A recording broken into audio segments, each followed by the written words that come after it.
Hey everybody, this is your host, Jeremy, and thanks so much for stopping by to check out this show.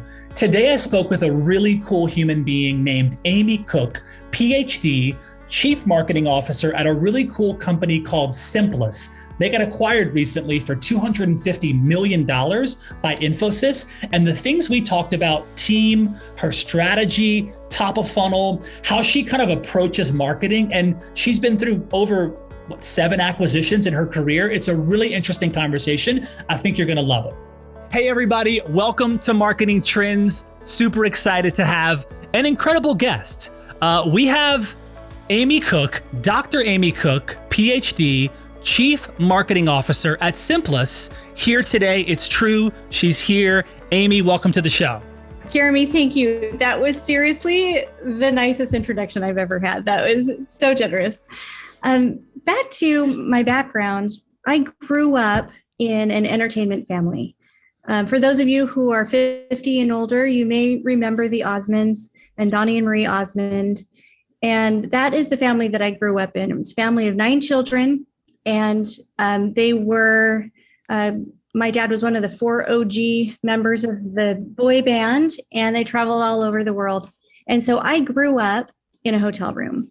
I remember my mom trying to give me like baby jars of fruit just to get my nutrients while we're traveling in the hotel. And coming out, I remember one time we were having this Osmond family holiday party, and there were all these cameras everywhere because it was for a special. And it was one of my earliest memories. I was 3 years old and I was sitting in front of this delicious Thanksgiving meal. And all of my cousins were around, and my grandpa was at the end, and he was saying, "Can someone pass the gravy, please?" And I thought it was time to eat. And so we started passing the gravy, and I started eating, and my mom slaps my hand and she's like, "We have to do another take." And so that is how I grew up. And so I have grown up around PR and marketing and branding my entire life. And that's really just how I grew up thinking. So was it like into high school, kind of like you were thinking marketing, or was it college where you're like, okay, I'm going to study it? Is that where you started to kind of focus on the actual trade? Yeah. And originally I thought, well, wouldn't it be great if I followed in the family business and became an entertainer? And so I was classically trained as a violinist. And so I began traveling with the family, and I was in the Osmond Family Theater in Branson, Missouri in high school, and doing 2 shows a week or 2 shows a day, 6 days a week. And I realized this is not the life for me. This is not where my passion is. And so I went back to college, and I got an English degree, a couple of English degrees, got married. I was putting my husband through medical school, sadly got divorced. We were medical school casualty, and went back and got my PhD. And my dad, again, needed a book done. And so I had been, trained as an editor in one of my full-time jobs. And I thought, I can do a book for you. We can do a book and sell it in the shows and do all of that. And so I did the book, and it was great. But then I had to learn how to market. And this was about 15 years ago. And we started producing books and then marketing the books. And I found that my real passion lay in the marketing aspect of it. And my background in content and in PR from my family lent itself really well. So it was just this amazing convergence of many different phases of life, helping to inform how we did marketing and how content was really at the forefront of that. Yeah. What was the first time you started to kind of get into marketing at scale? And really kind of. Because now we fast forward to today. Well, you're a marketing leader of a really cool business that's blowing up, but kind of when did you start to see the power of marketing at scale, and what was that like? Maybe there was a story or a campaign you were involved in where you were like, oh wow, I see the potency of this. Yeah. So I remember the way that we started our business was, I was remarried. We had 4 kids, and my husband worked at Lehman Brothers, and he got a job at Lehman Brothers 1 month before they collapsed. Wow. And so all of a sudden he doesn't have a job, and we have all these little kids, and we had a $10,000 tax return. And he says, "Amy, let's split this tax return and let's see how much money we can make." You take Wow. 5,000 and I'll take 5,000. And he put his in a real estate deal. And I started Osmond Marketing, which is now has been renamed after the past couple of months, Stage Marketing. So I decided, okay, necessity is the mother of invention, right? So we've got all these little kids. We have no way to support them. And I knew how to market. And so we just went for it. And it was the most amazing opportunity that I've ever had. I probably worked 120 hours a week for the next 15 years. But I learned so much. So what was really exciting was, we started with content and we started doing people's Forbes columns and ghostwriting and a lot of slide decks. And then, people would say, okay, well, I see you can write, but can you design this for me as well? Oh, I see you can do this content. Can you also build a website? And so it just kind of snowballed over and over again. And then I had this amazing opportunity with one of my clients, which was Ryan Westwood, who had just barely started a business called Simplus. And he and I had done some work together with a vendor relationship. And he said, Amy, will you come in-house? Will you leave your business behind? And will you come in-house and work with me and grow Simplus? And I said, absolutely. It took about 1 second for me to say, this is an absolutely amazing opportunity. I need to learn how to market at scale. Back to your point, Jeremy, and really learn how to do marketing, not just in my own little sphere, but how does it work with sales? How does it work with partnerships? How does it work with delivery? And how do you grow a brand? And how do you deal with the investment community? And all of these things that I had no idea how to do. And I was so grateful to be given that opportunity that I let the business, I put some leadership in charge of the business that we started, and I moved over to Simplus and have never looked back. It's been the most amazing opportunity. So you jumped into Simplus as the marketing leader, or just to kind of join a marketing team that was already existing? Originally, I joined a marketing team that was already existing. And then after about 6 months, I became the marketing lead. Okay. So, wow. I mean, what an adventure. I mean, it's like you're at this intersection of, I mean, for you, I see there's like a lot of intersections happening in your career, but I see this one of like, have your own business, saw some momentum, experienced success there, had a client, Simplus, which you certainly saw some opportunity. Then you choose to leap over there, join the marketing squad, and then take over that team 6 months later. And then now you're in this marketing leader role.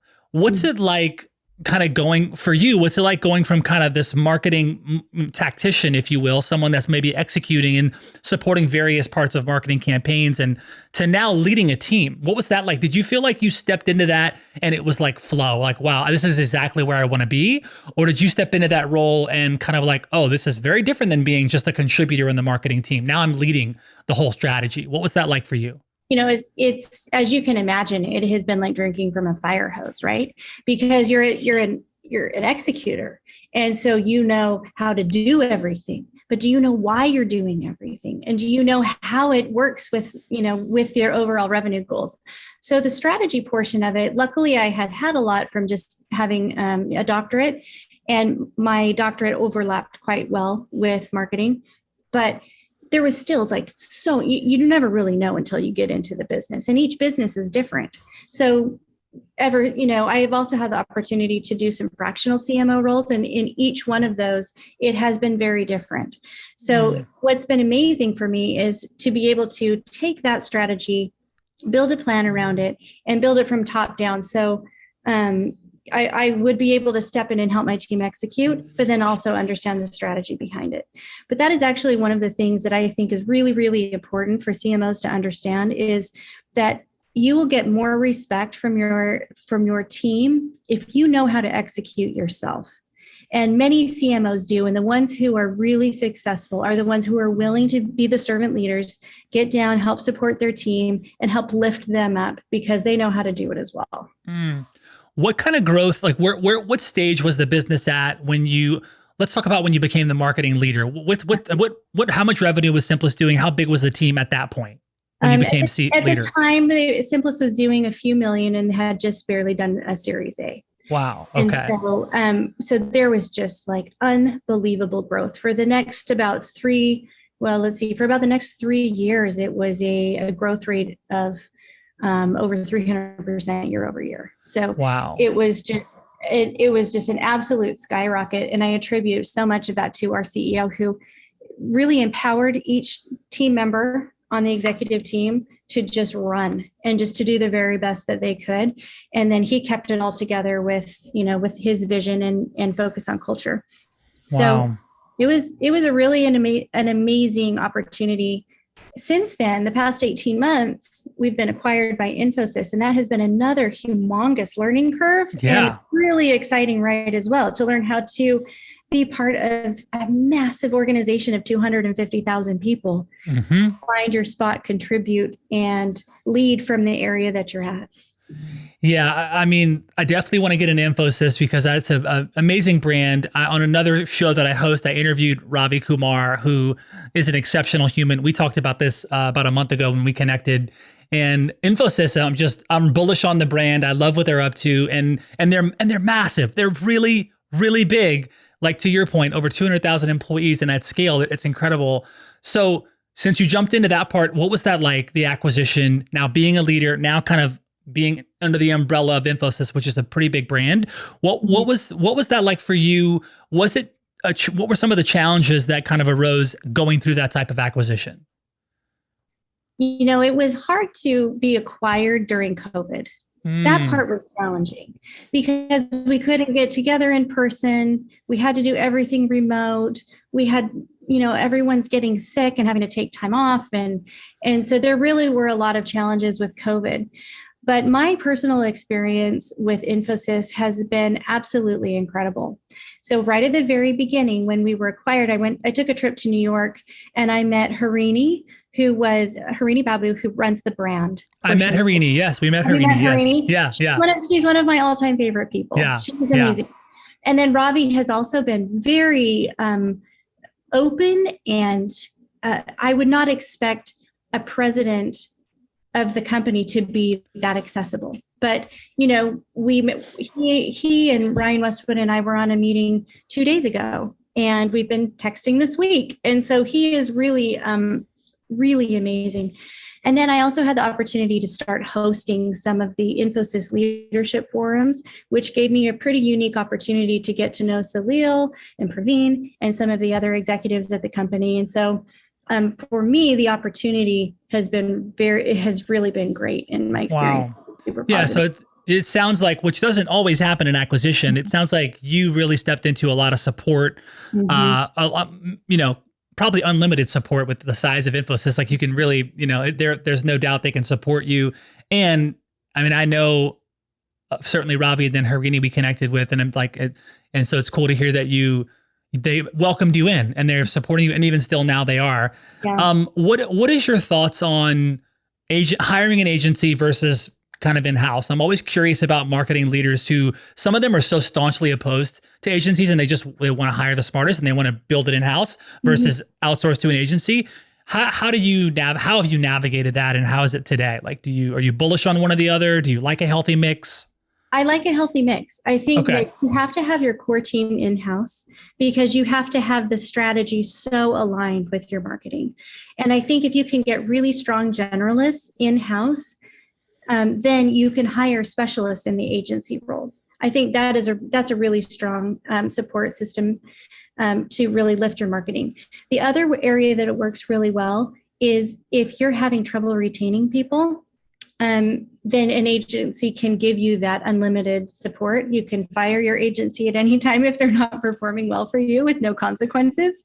And, you can get 100. We go at the agency, we go by 100, we go by the hour. And so there's 100% utilization out of your team.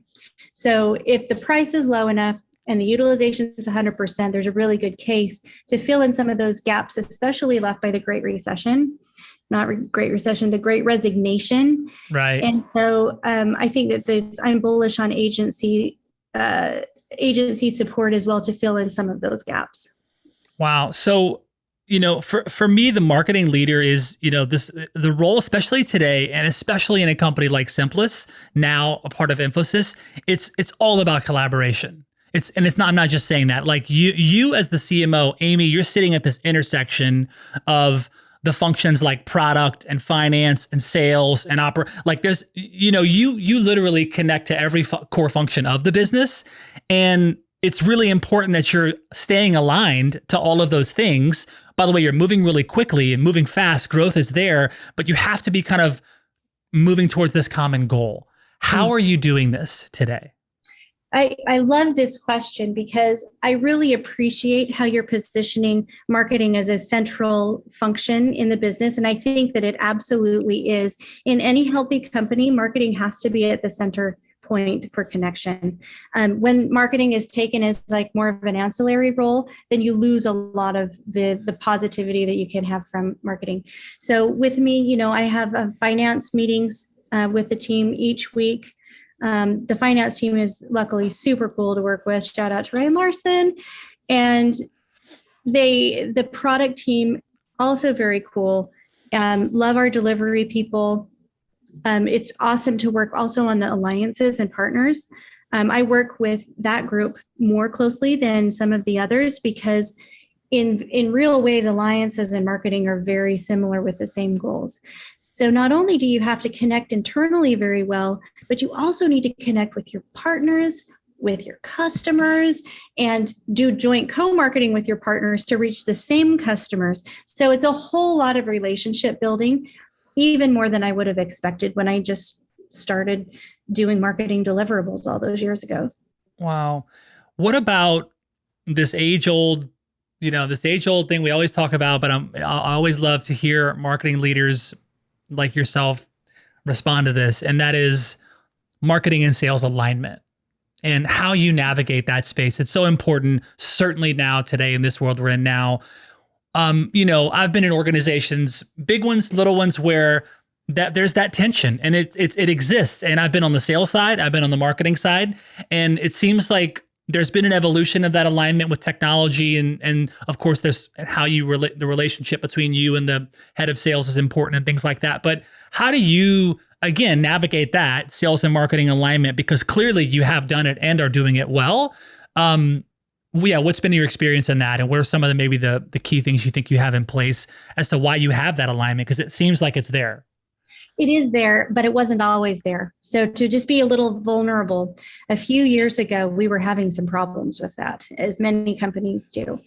So it seemed like, it's so easy for a salesperson to say, hey, if marketing would just give me what I need, then, I would make my quota. Yep, and marketing says, sales, like, why don't you just sell the stuff that we produce? Yep. And so it's very easy to cast blame. So a few years ago, we all got together as the go-to-market team got together, and we had a third-party consultant come in and help us with best practices. Because one of the things that we were really struggling with was we want to work together, but we don't know how. What is the best way to go to market together and to have that alignment? So hiring this third-party consultant that would give us best practices in a non-political, non-threatening environment was really helpful for us. So we could help. We would have it was almost like a therapist. We had a safe space to say, well, these are my pain points and these are my pain points. And then they would be able to say, okay, well, these all make sense. I understand. Here is your flow chart for working well together with sales. It also really helps when you have a sales leader who appreciates the value of marketing and a marketing leader who appreciates the value of sales. And luckily, Pete Shelton and I have that with each other and really support each other well. I know that I'm only going to get event ROI if I empower his sales leaders to lead the event. And he knows that he's only going to get marketing support if he makes those salespeople accountable for the event. And so there's a really great understanding of each other, but it wasn't always that way. How much do you communicate with the head of sales? Like, is this you've probably had an opportunity to engage with different types of sales leaders over your career. Like, how do you like to flow with the head of sales? Every sales leader is a little bit different and you have to be adaptable. That's the first thing that I have noticed. I have worked with many different sales leaders over the years. And one of the things that I know that is common about all sales leaders is they are very definitive No matter if you're going to be successful in sales, you have to be very confident that you know what you're doing and you're going the right direction. And so in a real way, marketing has to take a support role and align behind the sales leader and say, okay, I'll use your playbook. I'm happy to do that. What does your playbook look like? So understanding kind of what their thought processes are. Another thing that, just I'm stereotyping, but another thing that sales leaders tend to not want to do is document things. And that's where marketing can really come in and be a great support as well, and say, okay, let me just help you with some of these things where we can calculate our ROI and track what we're doing and build the materials and build the sales collateral for your enablement. So I think if you position it that way with marketing as a sales enablement function as well, I think that's something else that can really help generate your alignment, because all of a sudden they see the value. I love that. I want to get your insight and experience on going through that many acquisitions. I mean, you were a part of it was Simplus acquiring 7 companies, right? That's right. Okay, so I mean, I don't think I've ever met a CMO that's done that before. And I've met with a lot of CMOs across the Fortune 1000, and that's really interesting. What's it like, going through that many? What's your role look like going through an acquisition and that many acquisitions? And what's some of the things you've learned, and what are the takeaways from doing that many? It's really, I have learned so many things from doing these acquisitions. We've done them in different geos. We've done them in different industries. We've done them in different market sizes. And so having an understanding of how each company may look different between the geo, the industry, the market size, the product, and the leaders is really something that, again, adaptability is name of the game.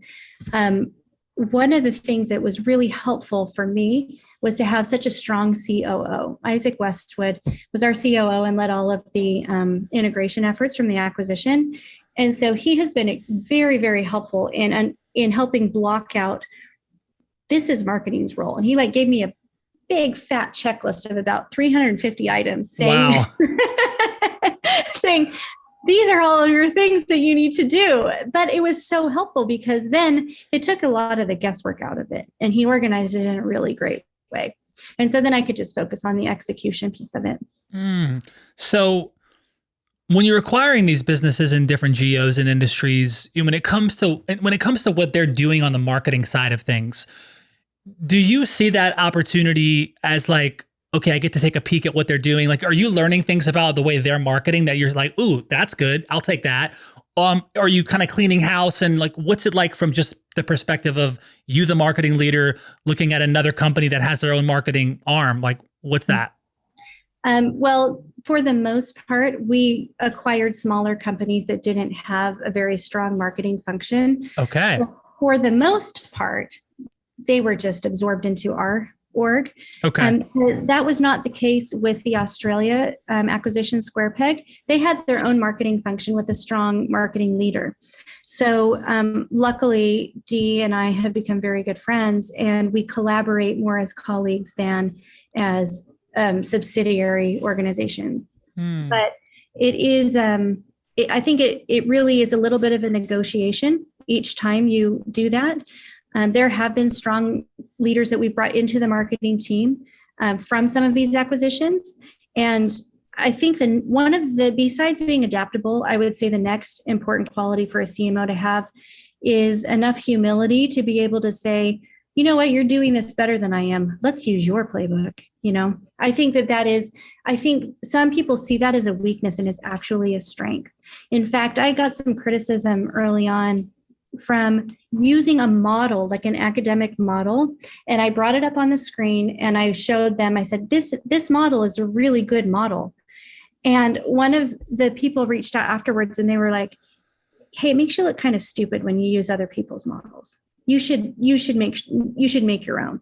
And I could not disagree more, because from my perspective, I came at it from an academic perspective where, as an academician, you are a drop of water in a river of knowledge. And your job is to contribute your drop of water to the entire body of knowledge. So I approach marketing the same way, where everybody's got good ideas. The delivery team's got amazing ideas. Our legal department gives us great marketing ideas. And then we can all flow together and collect our marketing knowledge. So you said something interesting there. I want to get into that a little bit. You said the legal department is giving you good marketing ideas. Can you unpack that a little bit? Oh yeah, he's my buddy. His name's Adam. Okay. Our legal department is a department of one.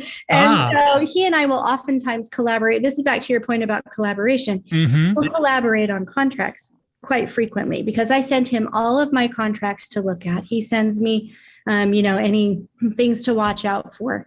And he's very business friendly. So whenever I have an issue that, or maybe I want to do a marketing program and there's like some kind of a legal thing to call out, he and I will talk through it. And sometimes that leads to great conversations about marketing. So that's interesting. What does the marketing mix look like now at Simplus? The marketing mix in terms of like the type of just just the channels that you're using, and maybe like what's the biggest channel you're using? What's like the wheel of, there's so many things you could be doing, and I'm curious kind of what the mix is for you. Sure. Yeah. So right before the acquisition, I broke down the marketing mix, and it ended up being very interesting. So I even broke out all the labor and everything we were doing, and so we were at about 75% of our cost was events. And then about 10% of our cost was content. We had some in design. We had some in paid promotions. We had some in campaign management. We had some in premium content development. We had some in social. We had some in all of the rest of the channels in paid, earned, and owned media, right? Any direct mail? We didn't do a lot of direct mail. Okay. We did try some ABM with limited success, but I think at Infosys we will have a better result with ABM because the accounts, there are current accounts that we can drive into. Infosys has they have so many amazing long-standing accounts where, they have a lot of revenue in these accounts and they have great relationships for 20 years. So when you have when you're trying to drive Salesforce into a large account like that, ABM will be very effective in that area. It's not as effective when you're just trying to do like net new, trying to hire customers. So heavy on the events, which, I mean, as we all know, events took an interesting hit these past couple of years. How did you navigate that? What does it look like? What does it look like now? The event, like, is it kind of a hybrid virtual thing? Are you doing stuff and kind of cultivating in-person stuff?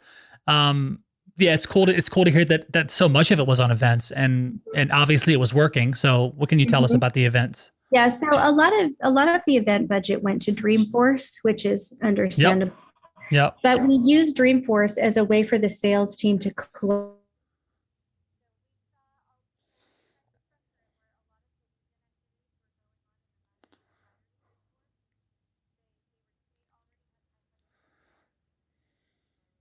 So we went big with Dreamforce.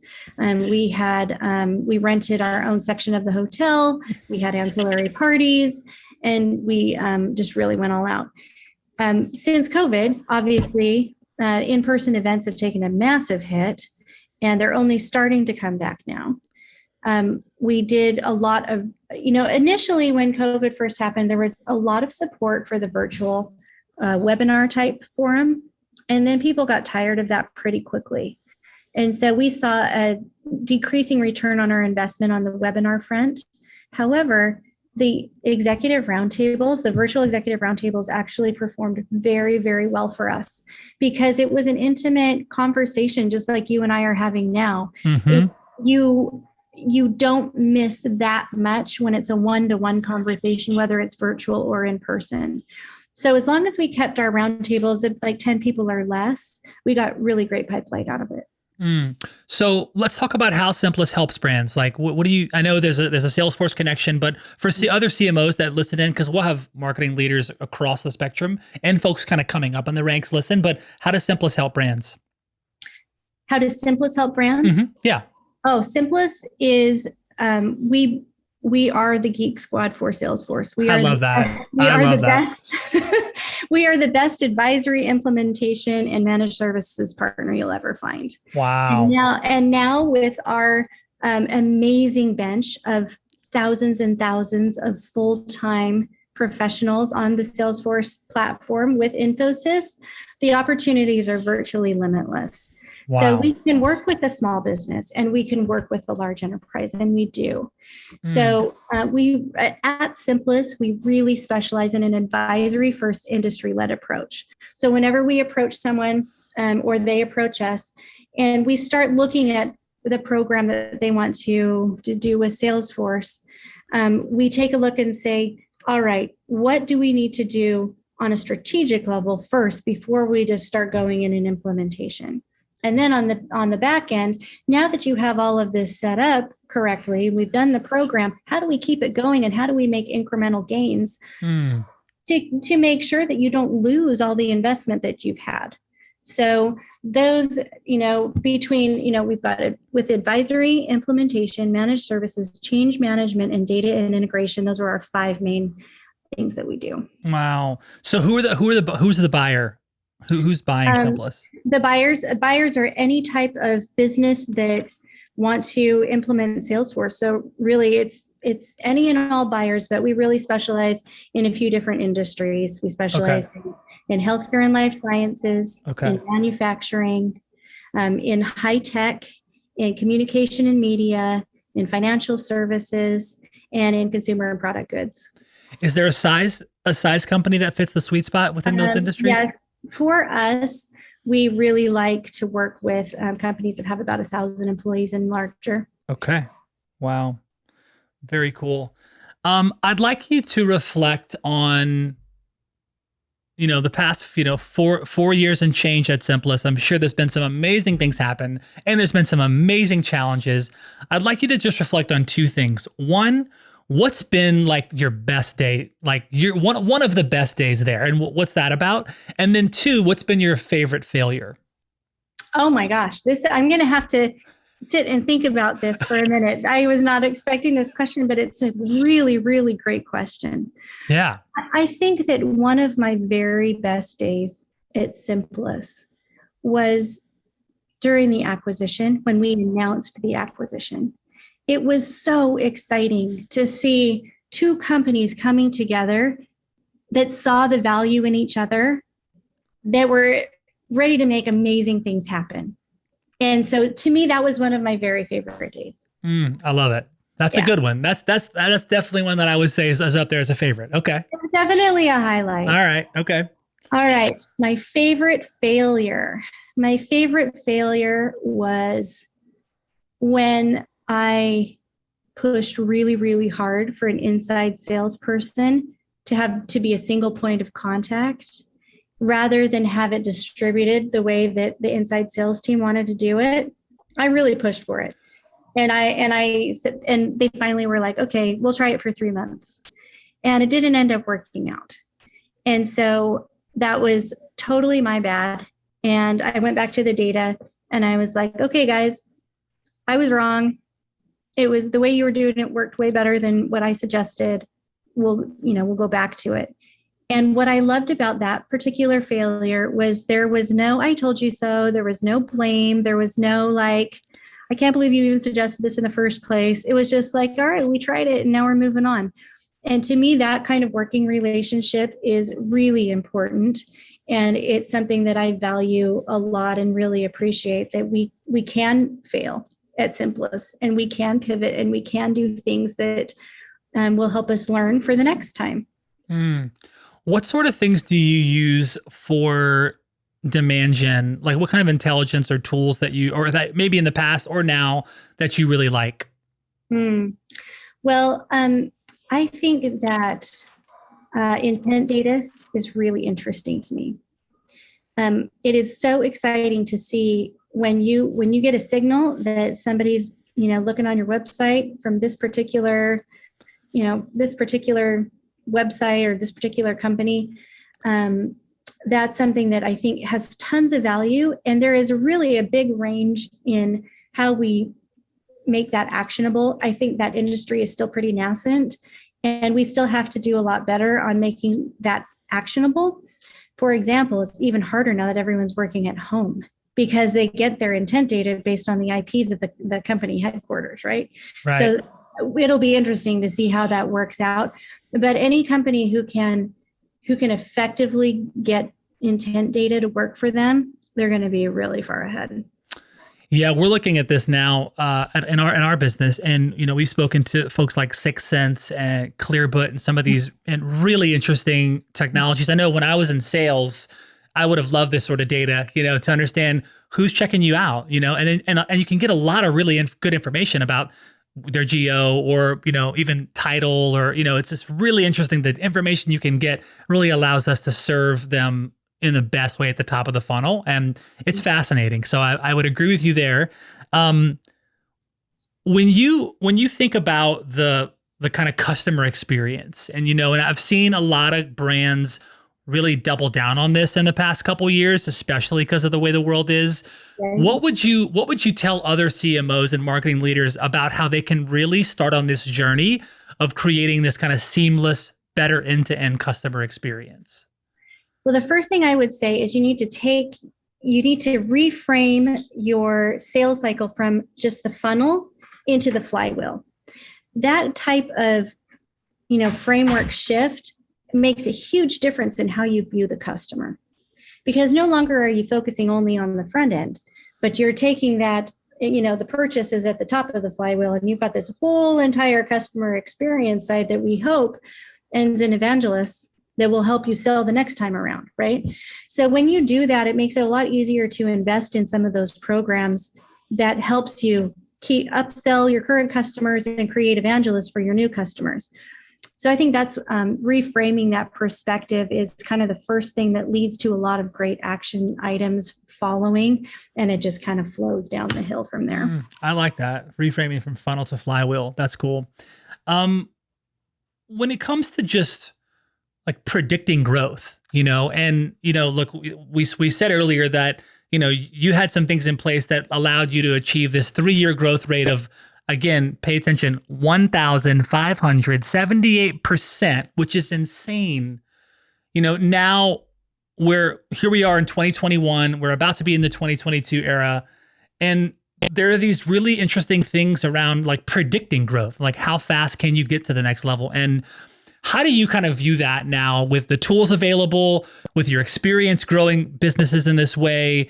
Is there a really tight alignment with like, can you actually predict where you're going to be in 6 months, 12 months now based on the things that have happened in the business? And how do you like look at predictable growth now as a CMO? I think that's a really great question. And I think that is the magic 8 ball that everybody wants to have, right?